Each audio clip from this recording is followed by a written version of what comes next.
Neutrality has its benefits. I'm Jeff Stein with today's Iowa Politics Report. Iowa will again host the first in the nation Republican presidential precinct caucuses in 2024. Exactly when has yet to be determined, in part due to jockeying for position on the Democrat side, but it is now set for either late January or early February of next year. Iowa's leading elected officials, from the 4 members of Congress to the 2 U.S. senators to the governor, have all pledged to be neutral and not endorse any candidate publicly.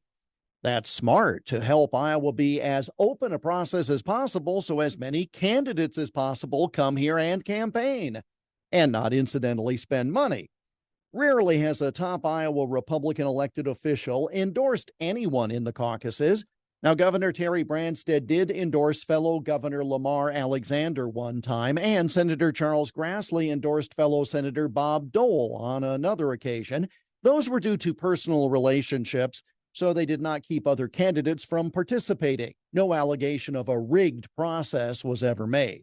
But this time around, having early on taken a vow of neutrality, well, that actually could help those Iowa politicians avoid thorny questions about support for frontrunner Donald Trump.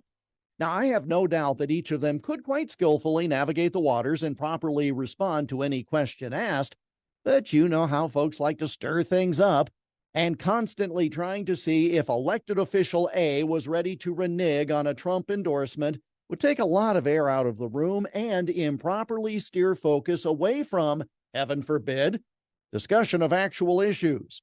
So, in short, the failure to endorse anyone allows Iowa officials to have an open process, to have their own hands be clean if a candidate stumbles, and to avoid any mud sticking to them should the tide turn against one candidate or another. Smart play. But then again, they did not get elected to those high-ranking posts by being dummies. And that's the Iowa Politics Report for Friday, June 23. On Twitter, Instagram, Getter, and Truth Social at Iowa Politics. I'm Jeff Stein on News Talk 1540, KXEL.